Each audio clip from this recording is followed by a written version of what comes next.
So, yeah, thanks for that. So, next up, Robbie Burns for Hampshire Fire and Rescue. He's the watch manager at Hampshire, but also was brought in as the contaminant lead for the authority, and we ended up working quite close together at PGI with their latest project, which no doubt he'll talk about. So, over to you, Robbie. Thanks very much. Thank you kindly. No worries. Morning, ladies and gents. Nice to meet you all. I've seen some of you before, some I haven't.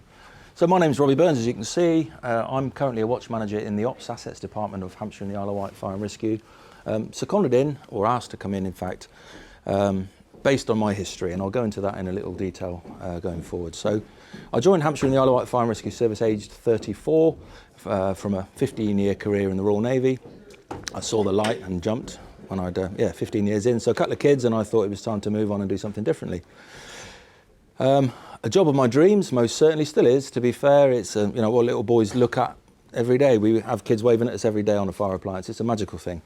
So for the first 5 years of the job, it was fantastic, amazing, getting paid to be fit, essentially. So I was running extensively, stupidly, in my left knee, following on from Russ Shepherd, who I've got to say was a bit of a tough act to follow. My left knee's knackered, so I'm going to be limping around as well, based on the running I used to do. So age 39, just into my 40th year, I did a hell run. So I was running lots of marathons and half marathons and distance running and whatever, about 40 miles a week-ish. I noticed a funny colour in my urine. And because I was 39 going into my 40th year, I thought, it's nothing, so it's fine. So I give it a good ignoring to. Google. Dr. Google is always a fantastic doctor. So I did that. And it said pretty much that because of the friction from running and all the movement down there, that it was probably linked to that. So I ignored it. No symptoms at all, so still managing to stay fit. About 3 months later, same happened again. I went to see the doctor, who gave me some antibiotics, which 40 years of age, you don't expect what I'm going to lead into. So antibiotics were fine, I took those. Then about another 4 months later, I had a car fire over in Havant in Hampshire, and I went for a pee at 3 in the morning, something like that, and there was a Ribena-coloured urine coming out, which was a bit of a flag. So I went to see my GP, Dr. Mabratu, and she is a wonderful woman, probably saved my life, to be fair. Went to see her and showed her my urine sample, which then, within 2 hours, sent me across to QA Hospital in Portsmouth, where I had a nocturia clinic.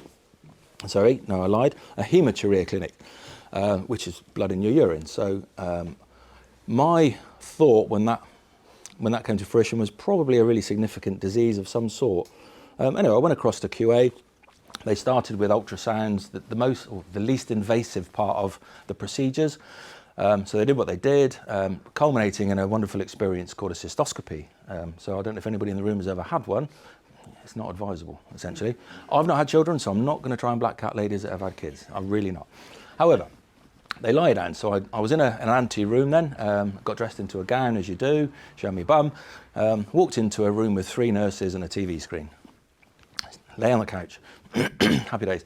So what they did next, I really wasn't expecting, and they get a camera, a flexible camera about the thickness of your little finger, and get amongst it, essentially. So grab hold of me todger, and straight away. So what nice guidelines, so the clinical excellent guidelines are that you put in a numbing agent for approximately 5 minutes, which then numbs the urethra. Happy days.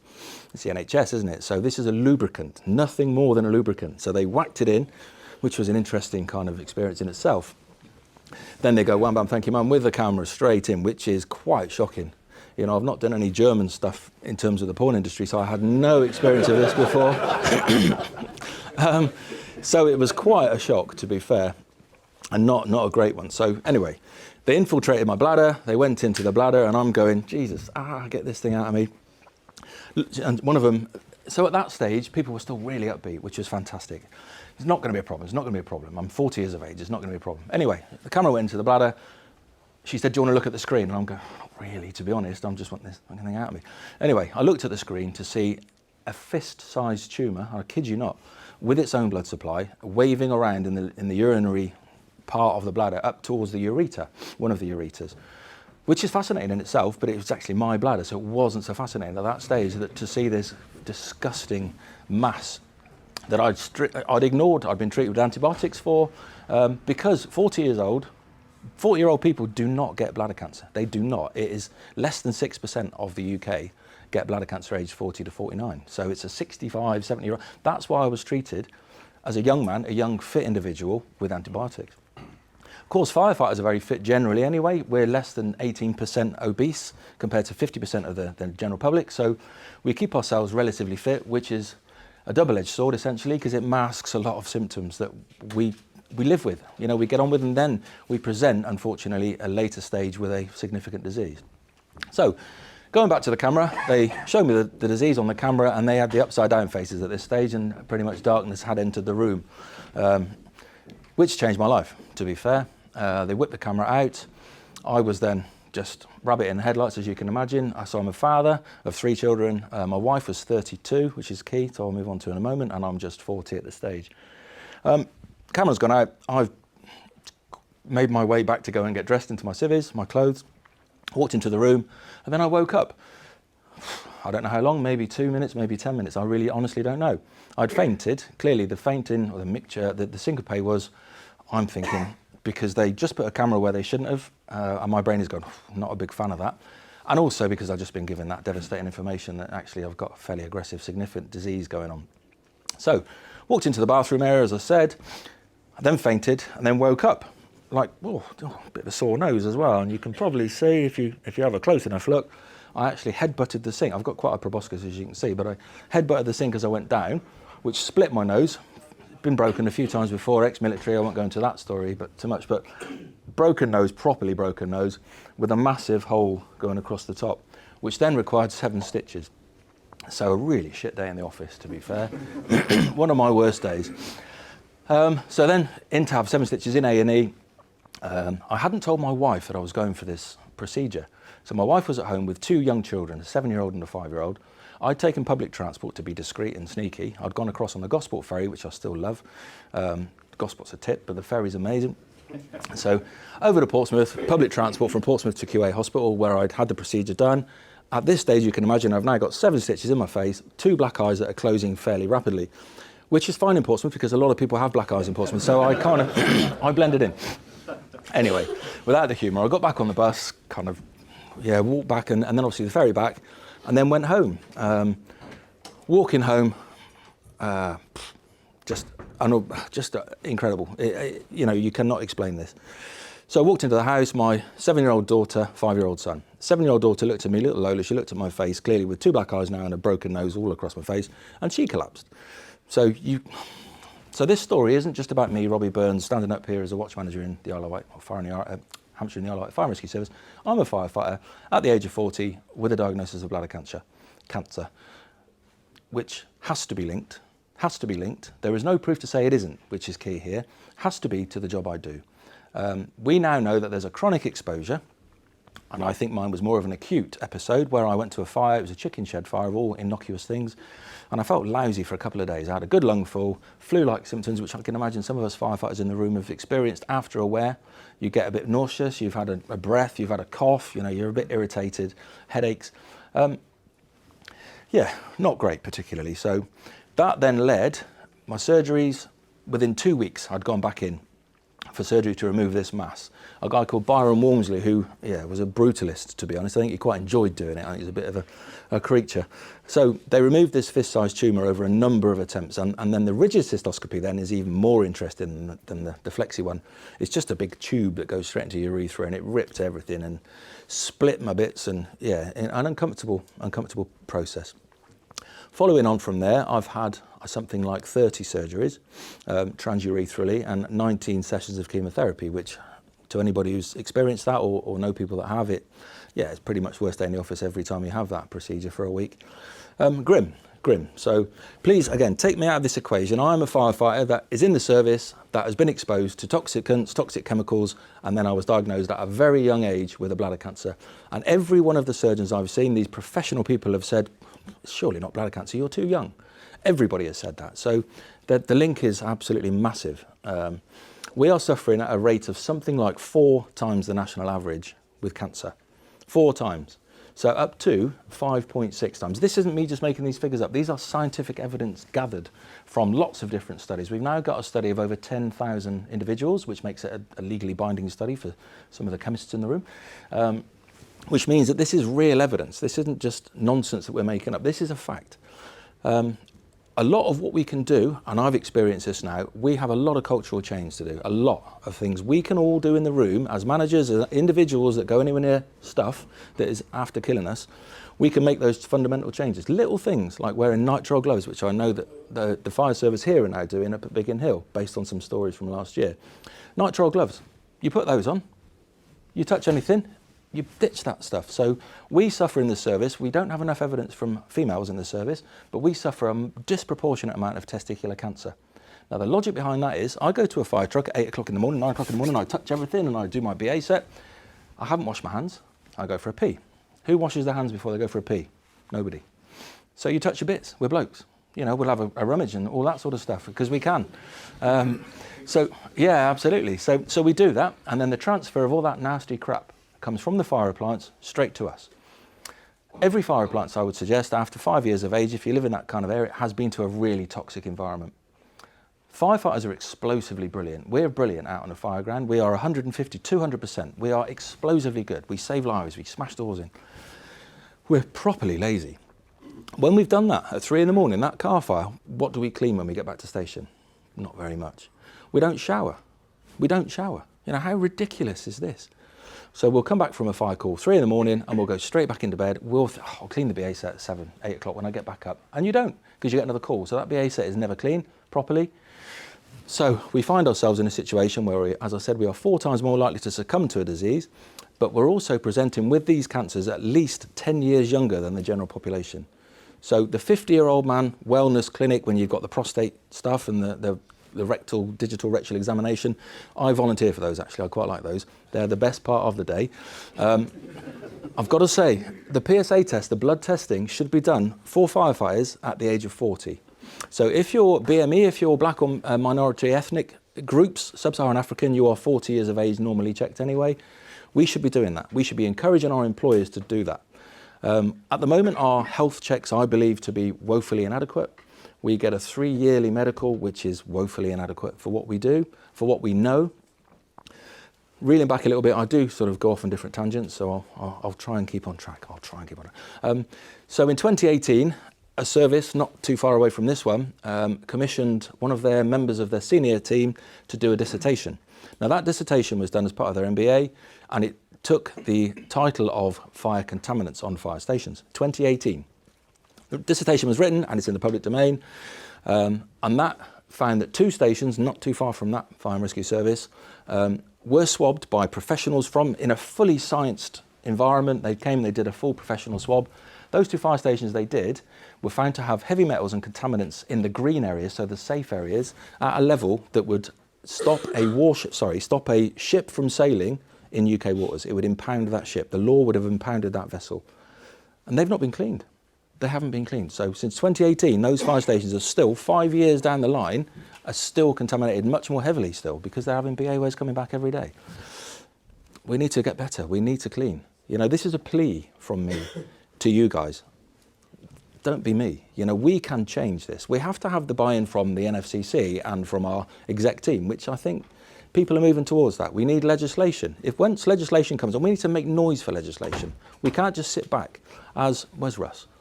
Russ in the room? It was legislated for in Australia because people stood up and said, we want legislation for this. It's not going to come unless we make noise for this. And I'm not standing on me soapbox. It bloody hurts. Chemotherapy hurts. I'm impotent. Aged 40, I was impotent with a 32-year-old wife. Hideous. Absolutely shocking. The worst, the worst case outcome, really.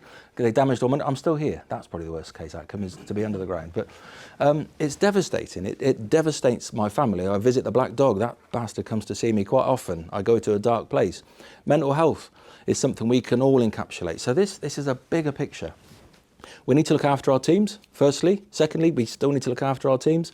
People that have had a diagnosis, and from my fire station, with 22 people, 4 of us have a diagnosis at the moment. And the age is up to 45 years old, so not an old group of people. Shocking. Preventable, in the main. We're up to 5.6 times more likely to get a disease in the job we do. We're slimmer than the general population, so that in itself isn't a contributing factor. We can do things differently. The services exec team need to invest. They are, certainly in Hampshire and the Isle of Wight. They have looked after me throughout my journey, and it's been a 12-year journey. I had a cystoscopy in January to check up after recurrence again the year before, so it's still an ongoing thing. I'm a pragmatist. It's probably going to kill me. I'll be honest with you. Brutally honest. It's grim reading. I'm not going to make old bones because of this thing. We can do things differently for the young people coming into the service. We have to. We have to change this.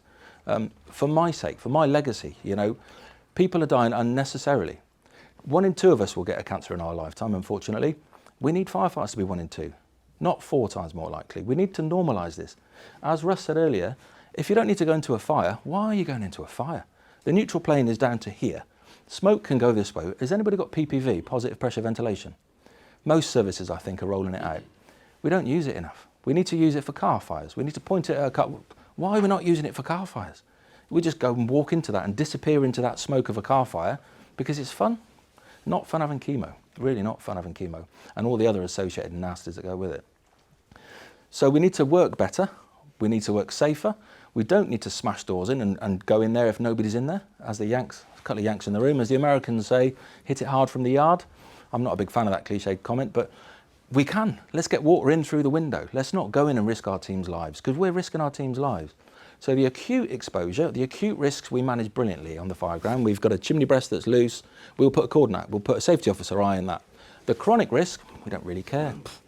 Nobody cares. And we don't care until it happens to us. And when it happens to us, it becomes a passion and a drive. And I've now got this, and I'm not going to let go of it like a Jack Russell. We can make things different by, as I said earlier, nitrile gloves will make a massive difference. And I don't know if any of you are already employing that, but you put the gloves on, you can get biodegradable ones so that the footprint isn't going to affect my grandkids. And then you can ditch them. So I encourage that everybody carries a pair. Operational firefighters, carry a pair in your pocket. Anything you touch on that fire appliance is contaminated. There is no doubt about that. It is contaminated. You certainly wouldn't lick it.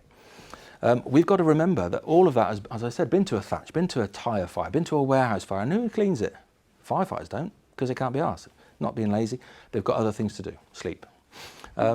Me too, you know what I mean? So honestly, we need to encourage a better standard of cleanliness. As a manager, we can enforce this. We should enforce this for the greater good. It's not because we're being a knobber. It's because we're enforcing the greater good. This will protect our teams going forward. You get where I'm going with this. It's quite a passionate speech, but we can make a difference. We need to shout from the rooftops, as Russ's teams have done in Australia, about presumptive legislation. Once that is in place, I spoke with somebody from the NFPA earlier, once the legislation is in proof, we have to do things differently. We will be mandated to do things differently.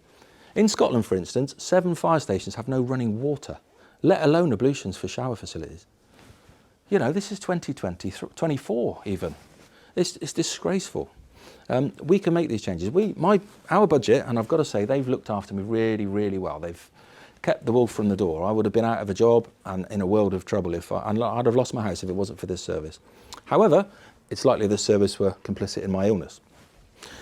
So 6 2/3. My illness has cost something like 450 now, £1,000 where it stands, and it will get worse. Had that been prevented, that's your money. Thank you very much. But you see, all your taxpayers' money has paid for me to stay well. That could have been prevented. If I'd have had the knowledge that we have now, we must wear masks. We've got BA sets in the truck that we just don't utilise, for instance.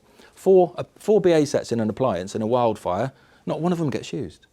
Why does not one of them get used? We'll stand and cough. We've got 8 hours of air in the back of the truck.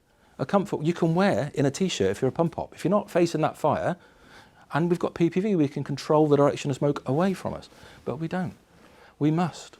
We must. And we can fight fires using different techniques. We need to adopt different techniques. If there's no little Johnny hanging out of a window, let's not go in. For my sake, because it's painful, it's horrible. Enough about me. Firefighters ultimately are 4 times more likely to get a cancer in their lifetime. We need better medical. We've got really poor medical. We need to push for that. We need to scream from the rooftops to our bosses. There's an £81 million budget in Hampshire and the Isle of Wight, and sometimes we struggle to look inwardly. We need to start looking inwardly. We spend that money looking outwardly to our tax-paying public and saving their lives whilst we die. It's not good enough. Really not good enough. But the cultural change is coming. So we are marching forward at a fair pace to be fair. It is changing. In my 2 years in tenure, things have changed. But we can keep making a difference. We can keep encouraging people to shower. So we mandate showering now in any of our training establishments in Hampshire and the Isle of Wight. If you go for a BA wear, you must shower. You must shower or you fail that course. And that's a simple thing to add. You know, that's something that we must all do. Somebody is ridiculously stupid and doesn't want to shower, that's down on them. You know, they can crack on and die. But they're sat in a truck on the way back, gassing off in front of their colleagues who potentially have showered. So it's not acceptable. PPE is changing. It's changes afoot massively. We've gone down the route of particulate protection, as Russ mentioned earlier. I'm not saying that because Andy's in the room. We bought Andy's. That was after massive due diligence to the detriment of my health. I have to say it was mental. Very good, very, very good. And I've got lots of information should you require how we did ours. Be aware there are some unscrupulous characters out there. They will try and fob you off with things that really aren't good. So we went to tender. We requested that it must conform to NFPA 1971, which is a massively extreme, it's the highest level you can get in lieu of anything really reasonable in the UK from my perspective. We had 5 people put in hoods for tender. Only 2 of those had NFPA certification. The other 3 winged it. They thought they'd get away with it. They just literally gave them to us to test. You know, hang on a minute.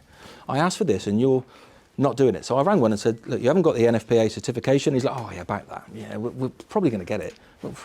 That's no good. NFPA certification is the most robust. It pulls it, it stretches it, it burns it. It does all the things that we want from a good bit of kit. Based on that, I would suggest if you're going to go down the particulate route, it has to be an NFPA or something equivalent. It's the way ahead. But some of the crap out there, honestly, they will try and pass on to you. You must do your own due diligence. You must. We did that, again, to the detriment. I got people with a massive head, people with a smally head, and they all wore those in hot fire training to see what was good and what was bad. Andy's, I've got to say, performed really well. Others performed very close. Some performed dreadfully badly, exposure of skin, etc., etc. They thought they were brilliant. So please carry out your own due diligence. You're welcome to mine, but you need to have a look yourselves if you're going to go down that route. So here is my lesson. All I'm going to say is really, if you can take anything from this, wear nitrile gloves, get your teams to wear nitrile gloves. Finally, from here on that part, SNOMED codes. Has anybody heard of SNOMED codes? Anybody not heard of SNOMED? Okay, there's a little bit of hope later.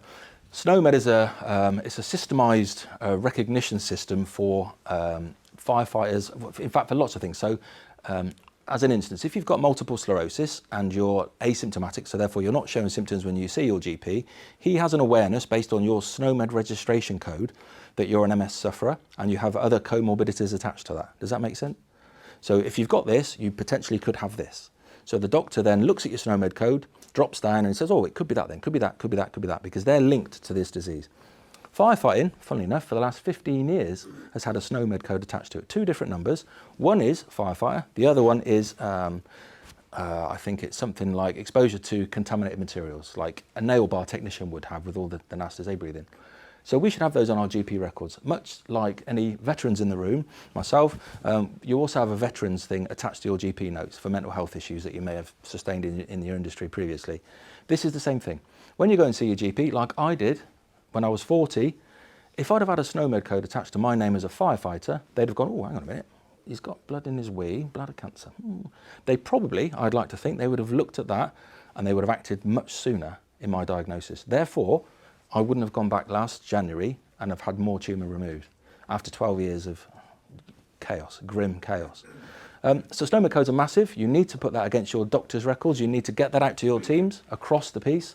Everybody needs to know about this. It's a globally recognised. Some NHS services are still draconian and are catching up, but 90% of the people in the room will be able to attach that to their records, both green and grey book. So people that can physically be exposed to toxicants, whether that's our Green Book staff that come and fix our BA sets at a job, or those that come into our buildings that go into a red area for cleaning, for instance, they need to have that registry on their name. Make sense? Cool. I'll go into this a little bit then. Oh, I'm going to sit down because my knee's a bit poorly. We know, no, I'm not going to stand up. Can you see from over there-ish? We know then that fires produce a toxic cocktail, irritant, carcinogenic chemicals. The composition varies. We've got a chemist in the room. There are something like 3,000 different products of combustion. In isolation, will try and kill you. So you put those in a big black, yellow smoke sometimes. I went to the Ocado job in Hampshire and it was green, yellow smoke. It's not meant to be, is it? just because of the crap that comes off where we go. We put ourselves in harm's way enough. This stuff shouldn't be enveloping our lives 10 years down the line, making us impotent. So this, who'd have thought that was bad for us? Do you know what I mean? Look at it. We just go into those, we expect that crap blows onto all of our vehicles. Doors are open on our vehicles. Again, another little change, close the bloody doors at a fire. Park in the right place with a bit of weather condition, monitoring, etc. We know it's really bad. Let's act upon that, I think. So, 67% in the UK of us, firefighters, will be diagnosed with a cancer then, or die from that. With the others, not to forget the others. When our body goes into a hot fire environment, the air temperature can get up to about 42 degrees C, which then makes us about 400% more absorbent. And as Russ mentioned earlier, this is our lymphatic motorway. If we're not protecting this part, we're hot. We're going to absorb all of that crap from that BA wear up to 400% more, which then helps itself to your body, as I know. So we've got the irritations of absorption, ingestion, inhalation. That sits here. We come back from a job, BA wear, you go to the gym. We often do. I'm dirty, I'll go to the gym, I'll have a shower after. That's what we've done in the past. So you go to the gym in a stinking t-shirt covered in 3,000 products of combustion, and you sweat, and you open up all your pores, magic. So it all just helps itself. Little changes, fresh sets of clothes are what we need to carry on the trucks. We need to change. We need to get out of our kit. Yeah, it's quite scary statistics. And this is a statement from the NFCC. The NFCC takes the health, safety and welfare of fire service personnel extremely seriously. Furthermore, recognises and is committed to working with all parties to both protect from and mitigate risks wherever possible.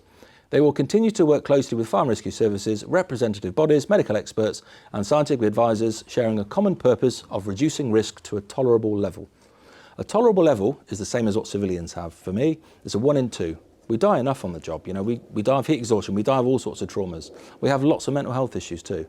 1 in 2, it's acceptable. It's still grim reading, but shouldn't be 4 times more likely. It should be 2 times. We need to work to that. I've got to say though, the NFCC, bless them, are really working tirelessly, I'd suggest. I've been on lots of different meetings with them, lots of different working groups being set up. They're working towards a goal. They really are. I'm really confident that something will come from this. And once we've got the legislation, we can make things happen. We can make things legally happen. Not for compensation, although I'd like a cheeky little yacht, but you know, we're not gonna, that's not my drive. It's not my goal. So, council scope projects. So we've got evidence-based literature review, which is happening now, and they've actually just, the Home Office have just put out a £40,000 bid for everybody or a company to bid them for the landscape of where we sit right now. Any of the documentation over the last 5 years has been written on this topic will be reviewed, which is a massive win. That's a massive move forward. Because part of that is the World Health Organization, which is a one, as we know, which says firefighting is carcinogenic to humans, and that equates, they think, to 20 cigarettes a day. So it's like being a 20 cigarette day smoker, which we know gives us cancer. So this is hopefully going to sit in there. Risk assessments I'm quite involved in myself. There'll be a QR code at the end, and I've got a plethora of information that I wish to share. Honestly, please get in touch, because we don't need to reinvent the wheel. This is about firefighter safety. We need to share what we can. You know, collaboration is what we need here. No precious copyright stuff. We just get this out there and we can make differences amongst ourselves. So, appliances and equipment. I'm privileged to say that Hampshire and the Isle of Wight Fire and Rescue have just bought 48 new appliances that are clean cab, which is remarkable. It is a massive step forward. When I say clean cab, the BA sets will be in the near side rear locker, and all the other dirty stuff will be in that space too. Subject to people coming out of a job, not going straight away to clean their BA sets, which is traditionally what we do, make up your BA set whilst you're still minging, filthy dirty, step away, get in front of a PPV fan. That's what it's for. You know, we've got it's a multi-use tool. Get in front of a PPV fan, drop your core temperature, that 42 degrees we have from the ear. You're not 400% anymore, you're down to 200% or 100%. When you're cold, your pores are closed, you're not absorbing that crap anymore. Get in front of a fan. Do a pirouette in front of that fan, you're blowing off something like 80% of those physical contaminants that are on you, bits of ceiling, bits of asbestos, whatever else, bits of dog. We need to do this. It's a simple solution, isn't it? It just makes sense when you think about it. Let's stand in front of a fan that's blowing fresh air on us, cooling us down. When our teams are making up those BA sets, when they're doing their doffing procedure, run a fan next to them. Encourage fluid. Fluids are essential to get in your brain. You've just had a massive dump of dopamine, endorphin release. You're keen to go and run and fight and flight and all of those things that the body's meant to do. You shouldn't have just been in a room that was 300 degrees C. The brain's going, I'm not a fan of that. But it's trying to balance now. It's trying to get us back. The brain is trying to get comfortable again. The heart is trying to de-thicken the blood that's going around its system. Fluid will do that. So when you walk around the teams afterwards, do you want to drink? It's not do you want to drink anymore, it's drink, because they need to drink. They don't know it. The brain is now so confused because of that heat exposure that it's not keen to drink because it wants to run. That's where we are. So we need to encourage fluid as much as we can. So going back to this a little bit, again, I'm off on tangents there. Health surveillance is a big thing, needs to be done. Some brigades in silos are paying for private health surveillance. As I said earlier, it's pretty poor at the moment, should be a lot better. Part of the NFCC's review. So the hope is we're going to come out with a magical blood test that will give us a heads up a lot quicker. Then you can be dealt with. Again, digressing, I went back for medical care January of last year. When I was first diagnosed, aged 40, 2009, something like that, I was seen within 2 weeks. I had surgery within 2 weeks. I went back this time, only last year, and it took 62 days. The NHS is on its knees. We know that. Through whatever fault, I'm not going to blame anybody here. The fact is, it's a really bad time to be ill. If you're going to be ill, don't do it unless you've got private healthcare, because you will wait and you will wait and you will wait and you will die. Because people die waiting for intervention from the NHS right now. So we need to stop people getting ill. We need to wear nitrile gloves. We need to put snowmobile codes against our names. Get where I'm going. So, training. Essentially, we need to train our people. We need to push our people. We need to say, actually, go and clean the BA set. It's 3 in the morning. And it all comes down to our training. We need to review on a yearly basis where we are, where the NFCC are, where we sit amongst that. What information is coming out from the ISO accreditations. We need to be on top of all of our games, really, for the people that we serve, for the people that we want to live for a 40-year pension scheme, bless their souls. We expect they're going to be in for 40 years. They're probably not, you know, realistically. Estates. Hampshire and the Isle of Wight have 61 buildings ranging from a 1959 to fairly modern day, and we've just built 2 new stations. Fantastic. The 2 new stations are already out of date in terms of contaminants because it's such a fast-moving beast. Brilliant. Fantastic. But we need to look, for those that are laundering stuff on their own stations, about how we launder our kit, how it's cleaned, professionally how it's cleaned. Our estates are key to that, essentially. We need to look at how they stand and the simple solutions. Royal Berkshire are in the room. They've done some really quick wins about signage. You need to let people know. We need to let the children and young people that come onto our estates, the cleaners, the contractors, that actually there's a risk on that station that would stop that ship from sailing, if you remember. We need to let these people know. We need to flag the areas. So when we have the Prince's Trust, who are a vulnerable group of people, we have them quite a lot in Hampshire and the Isle of Wight. We need them to engage with us because they're going to prison if they don't. If we don't allow them on station, we lose them into society and they drift. So we need to encapsulate those people. We need to bring those in, but we need to give them a clean, safe environment to work from. That's the basics. So we need to up our game as members of the service. We need to clean our fire stations. We need to go in and give them a good clean. Estates. RPE. I think we've had enough from our learned gentleman over here about RPE and the changes. Particulate flash hoods are the way forward. They're not cheap, but they're a massive investment. My treatments cost you 450 grand. So, you know, counteract that. Essentially, flash hoods will protect you all around here. Our flashes are incredible. They're the way ahead. If you do any little changes to PPE, particulate is the way ahead. Legislation, fire standards, national ops guidance, etc. Lots and lots of work in silos, I have to say at the moment, but lots of work going on. So reviewing the current PPE, it has to be reasonably practicable. So we're wealthy in Hampshire and the Isle of Wight. We're really lucky we've got a high rate of taxpayers paying into council tax. Cornwall Fire and Rescue Service will be bankrupt. You know, they're close to declaring that already, bless their souls. So it needs to be proportionate, it needs to be affordable, and for any of the manufacturers in the room, it needs to be affordable. This is about firefighter safety, this isn't about profit. Saying it as it is, it has to be realistic. You know, we have to save our people that save our people, essentially. We're the ones risking ourselves. So yeah, I'll get off my soapbox there a little bit, won't it? Where an agreed test methodology exists within a product standard and has defined performance requirements to allow for comparative evaluation. Again, going back to evaluation, we need to be doing all of this. I'll whiz through it a little bit. Consider the likely contamination of workwear garments worn underneath PPE and what management systems may be required. So when you come back from a fire, whether you've got on-call people, on-call and hold time, whatever that demographic is, people are still going home, putting their undergarments that they've just worn in a stinking BA job in with a child's bib, which is fact. I've seen it quite recently. Flexi-duty officers amongst us, the same applies. You've probably gone into that building, your kit smells. We need to define what is clean and what is dirty, and that's very subjective, obviously. We need to be realistic. If you're at a job, you still need to be at a job. We still have to be firefighters. But we have to have that, actually, boss, I've been here for 4 hours now, I need to really consider my options about getting my crews back for a clean. We come back, absolutely, can come back and be available. We have the resources. Cornwall generally don't. So it's not a fair landscape, but we've got to do what we've got to do. I'll flick through a lot of these. Consider how repairs are undertaken and cosmetically appear to ensure confidence levels protection are maintained. Again, going back to ISO stuff, that's all covered pretty much and has been this morning. So, talking about procurement and evaluation. Procurement, as I mentioned briefly earlier, don't believe what they tell you, honestly, and that's a terrible thing to say. There are very unscrupulous people out there that will try and flog you stuff, bless them, from China that is just inadequate, but they'll claim it is. And this is us that they're claiming it to. These are they're selling to people like me. I'm lucky that I do this due diligence because I've got a real passion, as you may have noticed. I'm not going to accept that crap. But we all need to be on the same page with this. We all need to say, actually, yours is wrong. Your information is wrong. And question them and ask for their certification. If they claim to have it, we need to see it. Not just, oh, he's got it, I think. That doesn't cut the ice. So dimensional stability with laundry, I'll quickly whiz through this. It has to be breathable, as Russ mentioned earlier. It has to be that balance between protection. So the ones we've got are about 96% protection, but with a really good CFM, so a good breathability. There you go. There you go. Up to 98.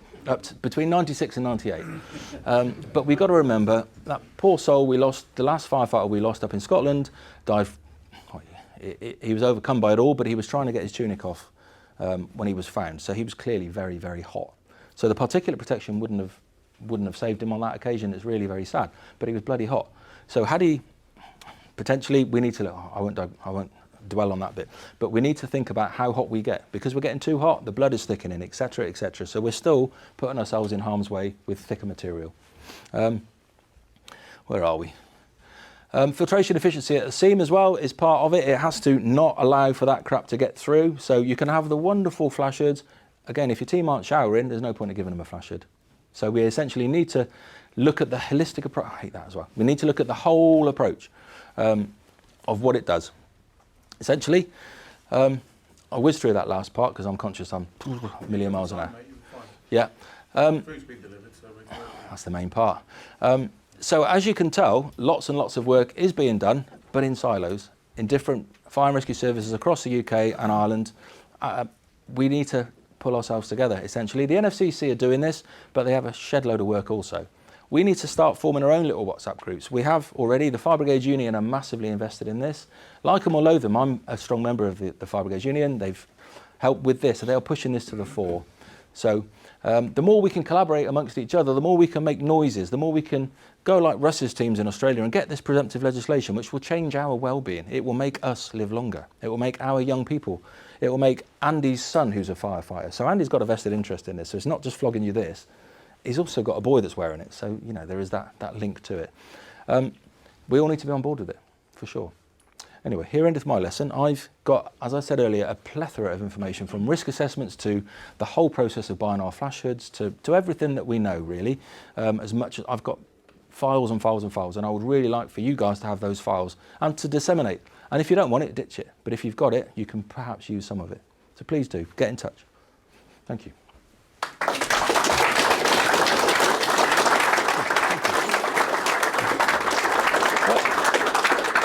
Any questions? Yeah, are there any questions? Sorry, I'll stand up here.